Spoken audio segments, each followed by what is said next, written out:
Hello everyone, good morning, welcome back to my channel. আশা করছি তোমরা প্রত্যেকেই খুব ভালো আছো, আমরাও বেশ ভালো আছি। তো এখন সকালে 7:30টার মতো বাজে আর ছাদে চলে আসলাম।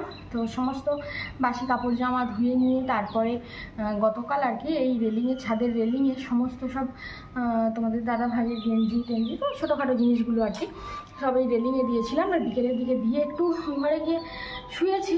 তো হনুমান এসে একেবারে সব মারিয়ে পুরো একদম নষ্ট করে দিয়েছে। আবার সেই সমস্ত জামা কাপড়গুলো একটু ধুয়ে ভালোভাবে, আর কাচি নিয়ে একবারে ভালোভাবে দুবার করে ধুয়ে নিলাম, নিয়ে একটু কমফর্টের জলে ভালো করে ধুয়ে এই ছাদে নিয়ে এসেছি শুকনো দেবো। তো চলো এবার শুকনো দিয়ে তারপরে আবার তো রান্নাবান্নার কাজ আছে, একের পর এক তো কাজ আছেই। এই তো সকাল সবে হলো, তো সকালের এক ঝলক কাজ তো হয়েই গেছে আগে। তো তারপর চাটা খাওয়া হলো, খেয়ে আবার এই সমস্ত যুদ্ধ হচ্ছে। তো চলো একের পর এক করতে থাকি। আগে চটপট করে মেলে দিই, তারপরে নিচে গিয়ে ভাবছি ভাতটার ডালটা বসিয়ে দেবো, তারপর আনাজ সবজি কাটবো। তাহলে এদিকে হতে থাকবে, ওদিকটা হয়ে যাবে, তাড়াতাড়ি হয়ে যাবে। কারণ এই সমস্ত জিনিসগুলো ধুতে গিয়ে দেরি হয়ে গেল। তোমাদের দাদাভাই বলছে যে বেলার দিকে ধুলে তো এগুলো হতো, কিন্তু বেলার দিকে না প্রচণ্ড রোদ হয়ে যায়, আর কাজে যেন এনার্জি ভালো লাগে না, এনার্জি পাওয়া যায় না। তো চলো চটপট করে আগে মেলে দিই। তো চলো সমস্ত সব মেলে দিলাম, এবার নিচে চলে যাব, কারণ এবার রান্নাবান্না করতে হবে। আর আজকে ওই ভুলটা করিনি, রেলিং আর কিছুই দিইনি, সমস্ত এই ছোটোখাটো জিনিসও সব তারে দিয়েছি। আর হ্যাঁ, মোজাগুলো একটু ক্লিপ দিয়ে আটকে দিয়ে ভুলেই গেছি। তো ভাতটা বসিয়ে দিলাম, তো ভাতটা হতে থাক। আর ডালটাও এখানে প্রেশারে সিটি দিয়ে নিলাম একটা, ওটাও সিদ্ধ হয়ে গেছে। এবার আমটা কেটে নিয়ে আসি, আম দিয়ে আজকে টকের ডাল করব। তো চলো চটপট করে এক এক করে আনাজ সবজিগুলো কেটে নিই। তো আমটাও কেটে নিলাম, নিয়ে এই তো এবার আমটা এই তো কুকারের মধ্যে সিদ্ধ করে নেবো। আর এদিকটা ভাতটা উতলে গিয়েছে, ভাতটা অফ করে দেবো। তো চলো আমটা আগে সিদ্ধ বসিয়ে দিই, আর ডালটাও এদিকে সিদ্ধ হয়ে গেছে।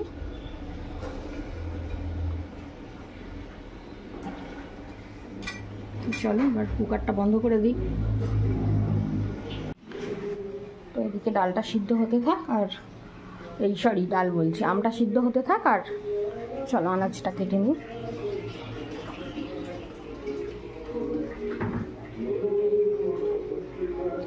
আনাজ বলতে এখানে ঢ্যাঁড়সটা ভিজিয়ে রেখেছি, ঢ্যাঁড়স আলুর তরকারি করব, আর ওই টকের ডাল হবে। ফ্রিজে মাছ আছে, মাছের ঝাল করব। আর শসা লেবু এগুলো সব কেটে রাখি, তোমাদের দাদা নিয়ে যাবে, ছেলেটাও খাবে। তো চলো চটপট করে কেটে নিই, বেলা হয়ে গেছে অনেকটাই। তো এদিকে ভাত হয়ে গেছে, ভাত উপর দিয়ে দিয়েছি। এখানে হয়ে গেছে টকের ডাল, আর এখানে ঢ্যাঁড়স আলুর তরকারিটা হবে। তো তার জন্য ঢ্যাঁড়সটা ভাজছি, আর আলুটা এখানে ভেজে, আলু আর পেঁয়াজটা আর কি ভেজে কুকারের মধ্যে দিয়ে দিয়েছি। তো চলো চটপট করে এবার তরকারিটা করে নিই। আর ওখানে মাছগুলোও দিয়ে দিয়েছি জলের মধ্যে, একটু গরম জল করে। তো এখনও বরফ ছাড়তে দেরি আছে, এইমাত্র জাস্ট বার করলাম। তো চলো চটপট করে এক এক করে রান্নাবান্নাগুলো করে নিই। তো ঢ্যাঁড়স আলুর তরকারিটাও হয়ে গেল, ঢ্যাঁড়স আলু পোস্ত। তো আর এখানে মাছটা ভাজছি, মাছটা ঝাল করলেই মোটামুটি হয়ে যাবে আর কি।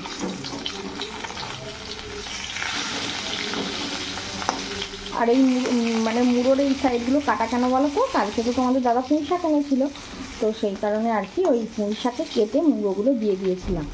তো মাছগুলো থেকে গিয়েছে, তো সেই কারণে আজকে আবার মাছগুলো করে নিচ্ছি। তো রান্নাবান্না কমপ্লিট হলো। তো কমপ্লিট করে তোমাদের দাদাকে ওই যে খেতে নিয়ে দিয়েছি, ও খাওয়া দাওয়া করছে। আর ওদিকে বসিয়েছি আলু সিদ্ধ, মুড়ি নিয়ে যাবে বলে। আর ও দেখো এই টিফিনের মধ্যে মুড়ি চানাচুর ভরে নিয়েছে, কতগুলো চানাচুর নিয়েছে দেখছো।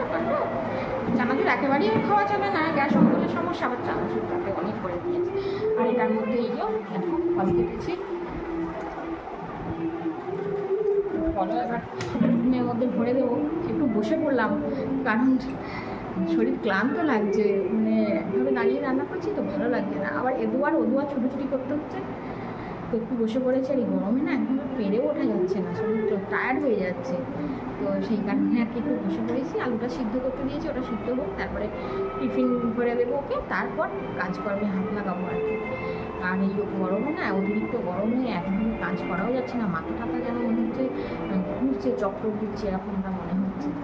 তো ওকে খেতে দিয়ে দিয়েছি, খাওয়া দাওয়া করবো। আর আমি এখন একটু বসি, সব কিছু দিয়ে দিলাম, ও গুছিয়ে নিয়ে নিচ্ছে এবার।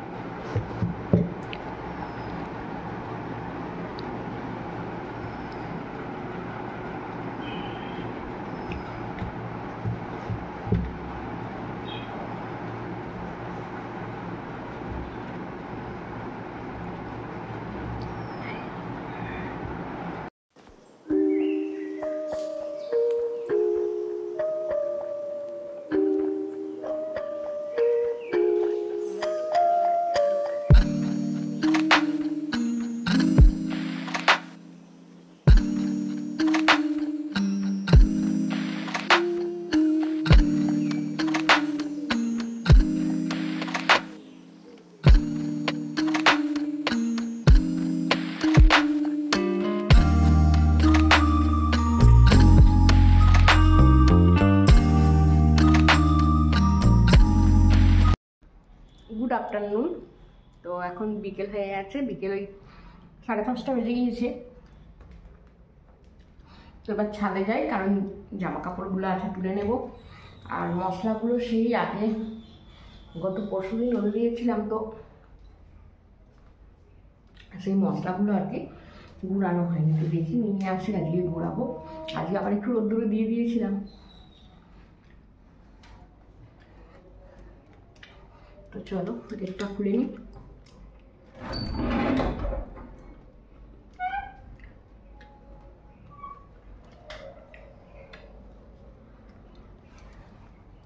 আর হাওয়া দিচ্ছে তো সব কিছু গুটিয়ে একদম জড়ো করে দিয়েছে।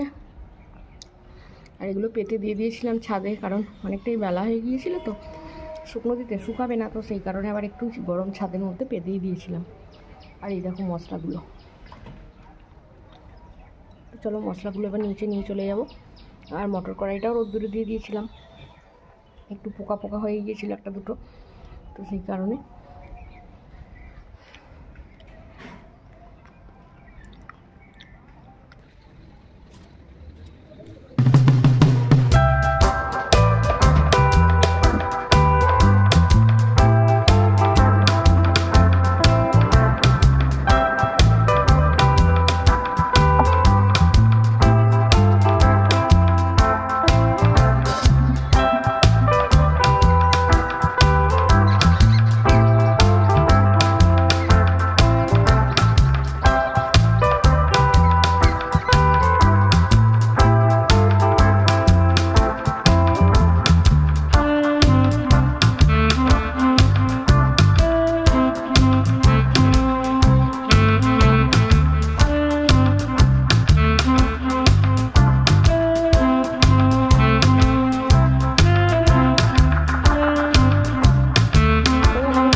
রাত্রি 9টা বাজে। আর এই তো রুটি তরকারি হয়ে গেছে, রুটি নয় আজকে করেছি পরোটা, আর হয়েছে ঘুগনি। তো পরোটা এখানে আছে, রান্নাঘরে আছে। তো এই দেখো পরোটা, আর ঘুগনি করেছি। তো অনেকটাই রাত হয়ে গেল, কারণ ছেলেও পড়ে চলে এসেছে, সিঙ্গুরে পড়তে গিয়েছিল। তো আবার খাবে, তো আবার তো নিচে আসতে হবে।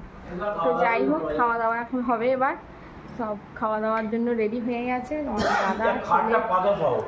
তো চলো, আর টেবিলে আছে ঘুগনি, তোমাদের দেখিয়ে দিই একটু ঘুগনিটা। এই দেখো ঘুগনি। তো ঘুগনি আর রুটি হয়ে গেল, এবার খাওয়া দাওয়ার পালা। তো চলো, পর্বটা বেশি বড় করছি না, আজকে এখানেই শেষ করছি। তোমরা সবাই খুব ভালো থেকো, সুস্থ থেকো, অলওয়েজ হ্যাপি থেকো, আমাকে মনে রেখো, আমার ভিডিও শেয়ার করো। আজকের মতো আসছি, নমস্কার, গুড নাইট।